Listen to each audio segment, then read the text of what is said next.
Nifty இன்னைக்கு morning வந்து நம்மளுக்கு ஒரு ரேலி வந்து கொடுத்துட்டு அதுக்கப்புறமா ஒரு ட்ராப் கொடுத்துருந்துச்சு.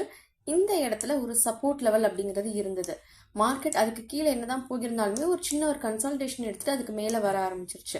ஸோ 2 டைம்ஸ் இந்த இடத்துல பார்த்தீங்க அப்படின்னா இந்த இடத்துல ஒரு பை என்ட்ரி சிக்னல் அண்ட் இந்த இடத்துல ஒரு பை என்ட்ரி சிக்னல் வந்து கொடுத்துருந்துச்சு. அண்ட் இதை டெலிகிராம் சேனல்லையுமே போஸ்ட் பண்ணியிருந்தேன்.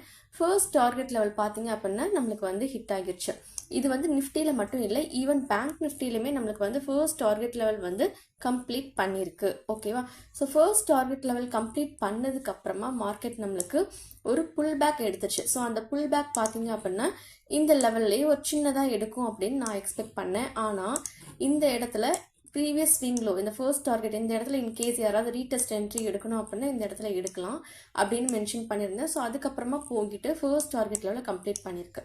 கம்ப்ளீட் பண்ணதுக்கு அப்புறமா சின்ன புல் பேக் எடுக்கும் அப்படின்னு எக்ஸ்பெக்ட் பண்ணால் so one of the major pull back.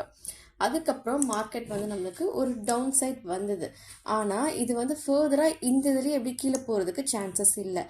ஏன் அப்படின்னா இந்த இடத்துக்கிட்ட ப்ரைஸ் வரும்போதே ஒரு கீ சப்போர்ட் லெவல் இருக்கிறத வந்து ஐடென்டிஃபை பண்ணியிருந்தேன். அதையுமே டெலிகிராமில் போஸ்ட் பண்ணியிருந்தேன். ஸோ இந்த இடத்துல இருந்து ஒரு டபுள் பாட்டம் கொடுத்துட்டு ப்ரைஸ் வந்து மேலே போச்சு.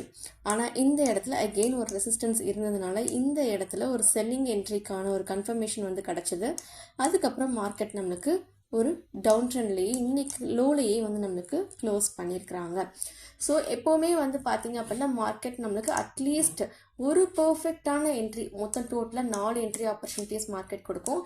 அதில் ஒன்று நாம் எடுக்கவே கூடாது. ரிமைனிங் 3 ஆப்பர்ச்சுனிட்டிஸ் மார்க்கெட் கொடுக்கும். ஓகேவா? ஸோ இது வந்து ஃபர்ஸ்ட் ஆப்பர்ச்சுனிட்டி அண்ட் டோட்டலாக நம்மளுக்கு 3 அப்படிங்கிறது பார்த்தோம். ஓகேவா? ஸோ அதில் 1 ஆப்பர்ச்சுனிட்டி பார்த்தீங்க அப்படின்னா நம்மளுக்கு வந்து டார்கெட் வந்து ஹிட் ஆகியிருக்கு.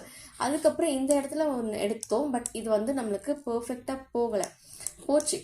ஃபர்ஸ்ட் டார்கெட் லெவல் வரைக்கும் போயிருக்கு, ஒரு சின்ன ரெசிஸ்டன்ஸ். பட் இந்த இடத்துல நம்மளால வந்து ஈஸியாக ஃபிகர் அவுட் பண்ண முடியாது கீழே வர போகுதா இல்லை மேலே போக போகுதா அப்படின்ட்டு. ஸோ ஒரு கன்ஃபர்மேஷன் அப்படிங்கிறது வேணும். அந்த செல்லிங் கன்ஃபர்மேஷன் இந்த இடத்துல கிடைச்சது. ஸோ இந்த இடத்துல எடுத்த என்ட்ரியை சின்ன ஒரு ப்ராஃபிட்டில் வந்து எக்ஸிட் ஆகுற மாதிரி தான் இன்னைக்கு இருந்தது. ஸோ மொத்தம் 4 ஆப்பர்ச்சுனிட்டி, அதில் 1 எடுக்கவே மாட்டோம். ரிமைனிங் 3ல் 2 ஆப்பர்ச்சுனிட்டிஸ் மார்க்கெட் வந்து இன்னைக்கு நம்மளுக்கு சக்ஸஸ் ஆகியிருக்கு. இது வந்து சக்ஸஸ்ன்னு சொல்லாட்டாலுமே கூட லாஸ் அப்படிங்கிறது இந்த ஆப்பர்ச்சுனிட்டியில் இல்லை.